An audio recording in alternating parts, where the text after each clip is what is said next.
अध्याय 17, 18, 19 पर जल्दी से। इब्रानियों की पुस्तक उसका 11 अध्याय और 17, 18 वचन जल्दी। इब्रानियों की पुस्तक, और यहाँ पे इस प्रकार से लिखा है जी, 11 का 17। विश्वास ही से अब्राहम ने परखे जाने के समय में, सुनिएगा, विश्वास से ही अब्राहम परखे जाने के समय में इसहाक को बलिदान चढ़ाया, इसहाक को बलिदान चढ़ाया, और जिसने प्रतिज्ञाओं को सच माना जिसने था, प्रतिज्ञाओं को सच माना था, और जिससे ये कहा गया था इसहाक से तेरा वंश कहलाएगा, इसहाक से तेरा वंश कहलाएगा, वही अपने इकलौते को चढ़ाने लगा जे क्योंकि उसने मान लिया कि परमेश्वर सामर्थी है, परमेश्वर सामर्थी है कि उसे मरे हुओं में से जिलाए, कि उसे मरे हुओं में से, अतः उन्हीं में से दृष्टांत की रीति पर वह उसे फिर मिला, और उन्हीं में से दृष्टांत की रीति पर उसे फिर मिला, है ना।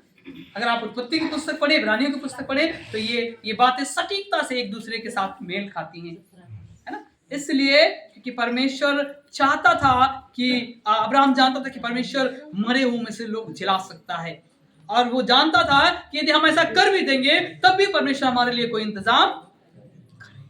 और में लिखा है उसकी बेटे की हानि नहीं हुई।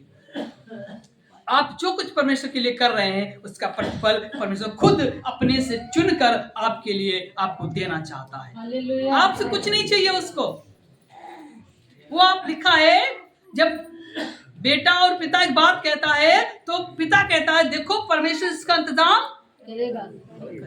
आपको भी कहना यस, हम जो कुछ काम कर रहे हैं उसका प्रबंध, उसका इंतजाम परमेश्वर खुद करेगा। हालेलुया। सुनिएगा, इतनी देर में आपने क्या सीखा? निष्कर्ष, परमेश्वर कई बार जिसे अब्राहम को जांचता है, परखता है, हो सकता है कई बार आपको भी और आपके जीवन में भी ऐसी परख आए, कई बार समस्याओं से, पर उसमें आपको, जिससे अब्राहम विश्वास योग्य बना रहा, वैसे आपको भी विश्वास योग्य बने रहना। दूसरी बात, आपको आज्ञाकारी बनना है। ये आज्ञाकारिता संपूर्णता को दिखाता है। आज्ञाकारिता संपूर्णता को दिखाता है। जब आप आज्ञाकारी होंगे तभी आप पूरे कामों को कर पाएंगे। अगली बात, परमेश्वर जो प्रोविजन करता है, इंतजाम करता है, और जो आपको सब कुछ देता है, और वही है जो आपकी रक्षा करता है। परमेश्वर आपके लिए इंतजाम करता है, आपकी सुरक्षा करता है, और आपको सब कुछ जो प्रोवाइड कराता है जो आपको आवश्यक होता है। लास्ट बात, इस मसीह ने इस संसार में अपने आप को बलिदान कर कर सारी मनुष्य जाति को एक नया जीवन और उद्धार दिया। बलिदान इस बात को दिखाता है कि यीशु मसीह संसार में आएगा, मारा जाएगा, गाड़ा जाएगा, और तीसरे दिन जीवित होगा, और उसके मारे जाने से, उसके कोड़े खाने से हम सब ने उद्धार को अर्थात उसके जीवन को प्राप्त किया है। लागू क्रम क्या है? हमें सदैव चाहिए कि हम परीक्षा के समय, दुख के समय, तकलीफ के समय हम दृढ़ बने रहें। हम क्या करें? हम परीक्षा के समय अपने आप को मजबूत करने पाए। हमें सदैव परमेश्वर के प्रति पूरी रीति से समर्पित होना है। क्या करना है?